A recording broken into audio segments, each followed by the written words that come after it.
부산의 한 대학병원 장례식장. 한 남성이 순수레에 조화를 짚고 나옵니다. 도착한 곳은 자신의 꽃가게.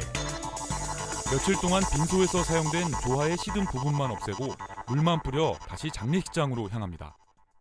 장례식장 꽃을 재활용하고 있는 겁니다.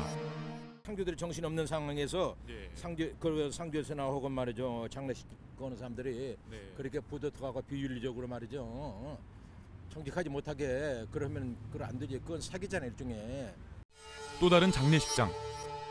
도우미가 재단에 있던 음식을 주방으로 옮기는가 싶더니 잠시 후 그대로 다른 층에 있는 빈소로 가져갑니다. 돌아가신 분의 마지막 밥상까지 재활용하고 있는 겁니다. 그걸 수거해서 다시 물을 뿌립니다. 그리고 조금 상했던 물건은 꺼내고 이런 음식도 거기서 수거를 해나가서 냉동고에 보관을 합니다. 그래서 사용할 수 있는 걸 계속 재사용을 하고 있습니다. 피해 사례는 이뿐만이 아닙니다. 지난 2011년 한 상조회사 상품에 가입한 김모 씨.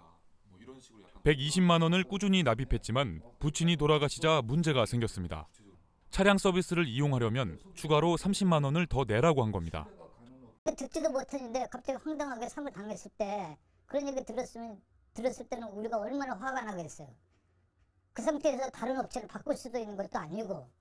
또 가입 후 대금을 납입하는 도중 회사가 부도나 납입 대금을 보상받지 못한 경우 서울 경기 지역을 제외하고는 서비스를 제공하지 않겠다는 등의 말도 안 되는 회사 방침의 피해를 본 경우 등 상조회사의 뻔뻔한 불공정 행위의 피해를 본 소비자는 해마다 늘고 있습니다. 정확한 금액에 맞춰서 그 유가족들한테 피해를 주면 안 되고 성심성의껏 해야지. 그러지 않아도 가슴이 아픈 사람들인데. 정부가 이러한 비윤리적인 행위들을 뜯어 고치기 위해 팔을 걷어붙였습니다. 먼저 공정거래위원회는 납입 대금을 떼이는 소비자 피해를 막기 위해 현재 40%인 법정 선수금 보전 비율을 50%까지 늘리기로 했고, 이를 어기면 형사처벌까지 가능하게 하는 한층 강화된 할부거래법 개정안을 국회에 제출했습니다. 보건복지부도 현재 자유업인 장례식장업을 신고제로 바꿔 보건위생관리 등 행정 절차를 반드시 거치도록 하는 내용의 장사법 개정안을 지난 국무회의에서 통과시켰습니다.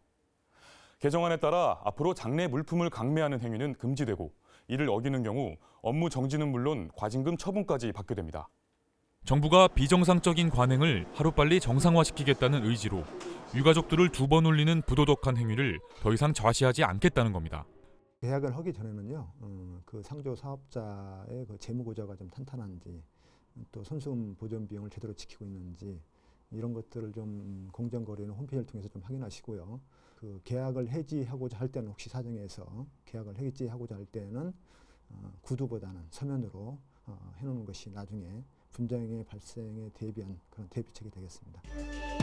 가족을 떠나보내는 슬픔에 눈물을 흘리고 장례업체와 상조업체의 파렴치한 행위에 피눈물을 흘리는 유가족들. 물품 강매 등의 비정상적인 불공정 행위가 만연한 장례 문화는 기본이 바로 선 나라를 만들기 위해 반드시 뿌리 뽑아야 할 당면한 과제입니다.